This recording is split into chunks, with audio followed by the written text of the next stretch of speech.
All right, so I've been for, I don't know, a few years now listening to this whole thing about black people in America versus black immigrants that are coming into America or being born, that are, families come here.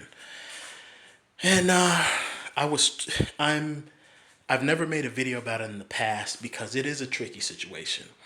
I'm a black American. I was born in New York. I was born in the Bronx. I lived around a lot of immigrants. I lived around people of all races. I mean, fucking, you had Algerians over to El Salvadorians. Everybody was in that area. So I'm used to being around black Caribbeans and black Africans. And growing up in New York, and in New York, I've lived everywhere. I've lived in the city. I've lived in Queens. I've lived in Brooklyn. I've lived in the Bronx. I've lived upstate. Lived in Mount Vernon, and living in all these places, especially in Queens and Mount Vernon, and certain parts of the Bronx that I lived in, because I lived all over the Bronx. I've lived around Africans and Caribbeans, and you know that they're African because of the way their accent, or Caribbean because of their accent. And growing up, you just think you know that they're African or Caribbean. You know it. But you just think of them as black people. They're just black like you. Because they're black. They are just black like you. But I would notice African people and Caribbean people, not all of them, but most of them that I came across, would treat me with like this attitude. Even if I'm in their business giving them money, they still had like this attitude with me. And I just brushed it. I never really paid attention to it because I don't care. I'm just thinking this person is just, I don't know, just have a hard life or something. And they're just a shitty person, or they just have a shitty attitude. So I'm not paying it too much mind or too much attention.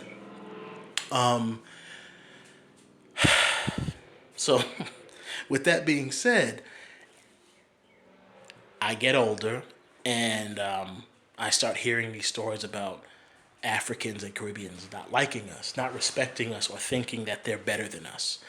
And again, didn't pay too much attention to it until I started thinking back to stuff in the past where, like I said, I would get treated certain ways.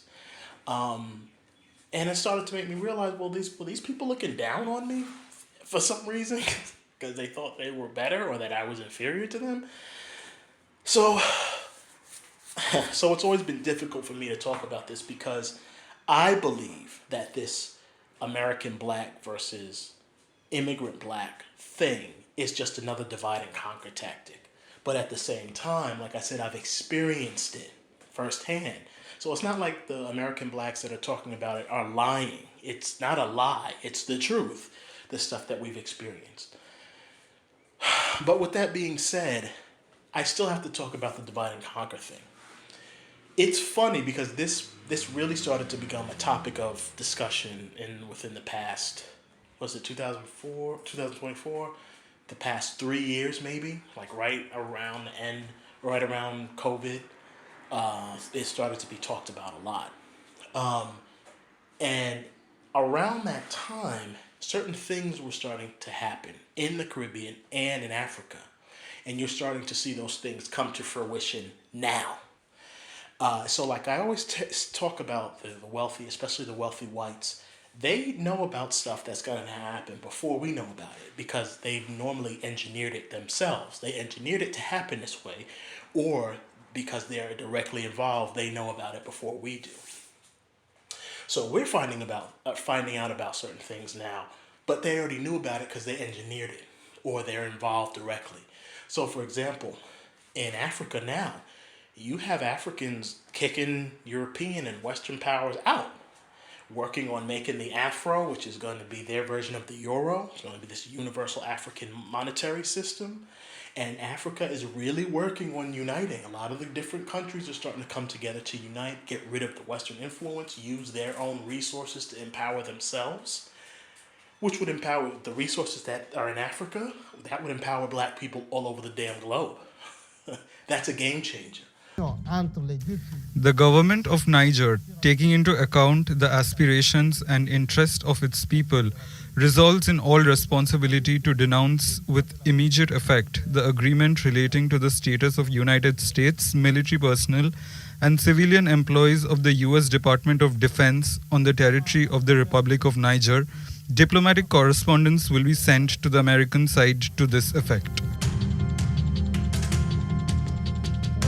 What steps can African nations take to end the control imposed on them by Western powers decades ago? Instead of resorting to war, African nations pursued independence as a better means of challenging Western dominance. Witnessing Africa gain independence would be a significant blow to the West, as it would remove their control over the continent. The first step towards independence was the introduction of a new currency to break free from the French colonial currency. Several West African nations are boldly taking steps to break away from the French-backed CFA franc, indicating a shift in their monetary strategies. This collective decision stems from the desire to sever long-standing ties with France and promote regional economic growth. The countries leading this change include Benin, Burkina Faso, Guinea-Bissau, Ivory Coast, Mali, Niger, Senegal, and Togo. Their joint initiative involves establishing a new common currency called the ECO. Obviously, if that did happen, you would see another world war because Europe is going to drop all those pretenses of peace and they're just going to do what they normally do and become barbaric and attack. That's going to happen. If Africa is successful in this, there will be another world war. That will happen. And that might be why Ukraine and Russia are at it now. I don't know, because maybe they're trying to, I don't know. They're trying to set it up so that it can just flip and they can just go into Africa. Because as you see, some of the African people are in support of the Russians. So they'll use that as an excuse to attack Africa. And then they'll just attack all of Africa. So if that happens, there will be another world war. But the idea of Africans uniting, creating their own monetary system and empowering themselves, that would be, if we didn't have the Europeans and the white Americans attacking us, that would be a game changer. So it seems like the most powerful, or most acknowledged group of blacks on the planet, the American blacks, they're being turned against the Africans. So that normally in the past, this kind of news would be amplified throughout black society. Blacks here in America will be talking about it. Blacks in Europe will be talking about it. We will be pushing for it, fighting for it, amplifying that message. But we're not doing that now because we're fighting each other. So I believe that this whole American black versus Africans versus Caribbeans has been engineered. And people that are pushing this thing that much, this black versus black thing, I'm starting to think these people are paid to do it. Somebody's paying them to do it because it's too convenient that this is a topic of discussion now all of a sudden. Same thing in the Caribbean. You had, 2021? Caribbean Haitian president was murdered. Now look at what Haiti's going through. Now the Western powers are in a position to once again go into Haiti, take control of them, destroy the people there, and take control of their resources. We're hearing that the Canadian Armed Forces have deployed about 70 soldiers to Jamaica. They will help prepare military personnel from the Caribbean for a mission to Haiti. Normally, this is something that black Americans and black Europeans would be fighting against. We would be making it known that this is a bad thing. We would be fighting against it. We would be fighting with the Haitians in order to stop it. That's what we would have done in the past. But now, because there is this divide between American blacks and Caribbean blacks, well, we're not really focusing on that or talking about it. We're not discussing it. We're not fighting for them. So, so it's looking like, to me, a few years ago, you had some people within the black community who are well known were probably approached and told, look, we're going to need you to start pushing this. And we're going to push it and amplify it. And so you're seeing online black people and Africans fighting each other, arguing with each other, blacks and Caribbean fighting with each other and arguing with each other over stupid, irrelevant shit. And it's starting to look like someone has engineered that divide. That it popped up all of a sudden because they knew that in a few years, this thing was going to start kicking off. South Africa for years now has been working to take back power from the white farmers who live in South Africa. And then the rest of Africa started getting on board, thanks to people like Julius Malema's influence and push. And so now all of a sudden, instead of talking about people like Julius Malema and this opportunity to have Africa wrest back their control, instead of that, we're talking about American blacks having to fight Africans and having to fight Caribbeans. And it's happening too much, and it's too convenient that it's happening at the level that it's happening at now, right around this time. So, black people, once again, my message is going to be blocked. So my message will be blocked and shadow banned, and the message of blacks and Africans and Caribbeans fighting each other, that will be amplified, and that's done by design.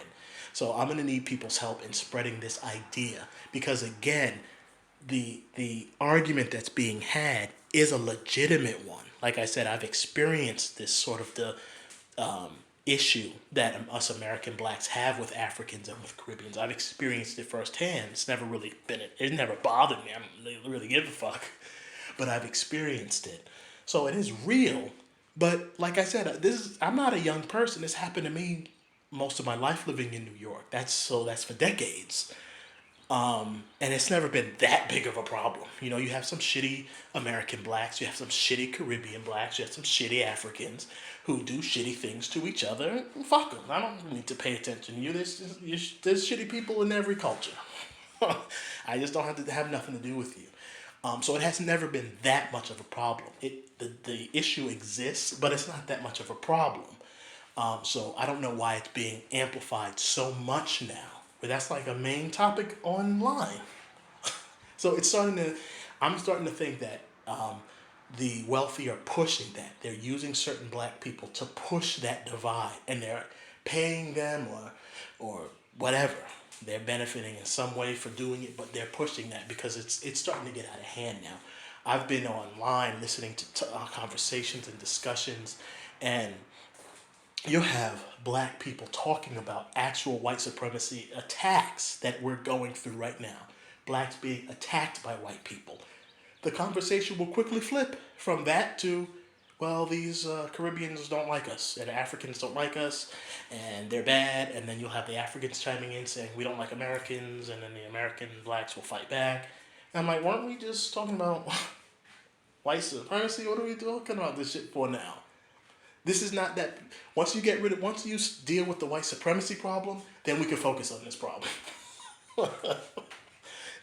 We have a bigger problem to deal with. It's like, you come home, you pull in your driveway, and your house is on fire, and somebody's stealing your mail. Are you gonna focus on someone stealing your mail first, or the fucking fire? You're gonna try to put the fire out. I'll deal with the person stealing my mail when I put the fire out in the house. I need to live in the house. That's a much bigger problem. White supremacy is the fire. The Caribbeans and Africans thinking that they're superior to us, and it's not just that. And Caribbeans and Africans doing things to also delegitimize us. You know, like the movies that they help produce or star in, and stories that they write, the things that they do to make black culture look negative. That is an issue. But that is the person stealing my mail. I'll deal with them later. First, I got to put this fucking fire out.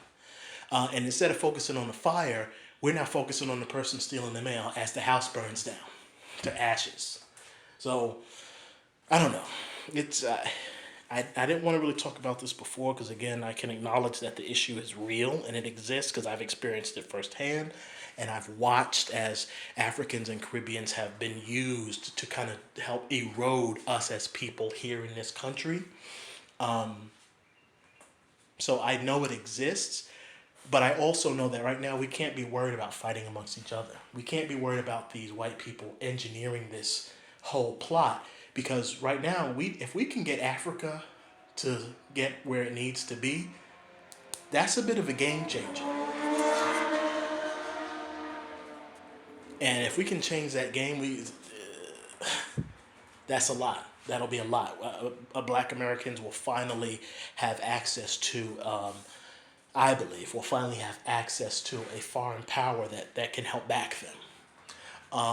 So that's what we need to focus on.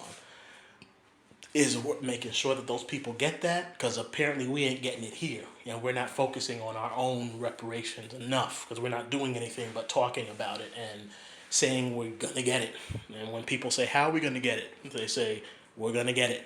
We just gotta do it. Okay, well, what do? We do it. Okay, well, I don't think just saying that's gonna help. We need a plan. Well, we don't need a plan. What do you mean we don't need a plan?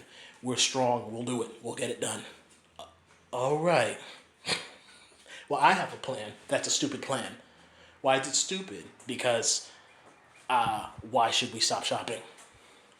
So, I don't know. I wanted to make this video because I'm starting to see Africa it looks like they're really starting to get on board with working to get rid of these people. And instead of us focusing on that and pushing that message and bolstering that to the world, we're spending our time fighting amongst each other.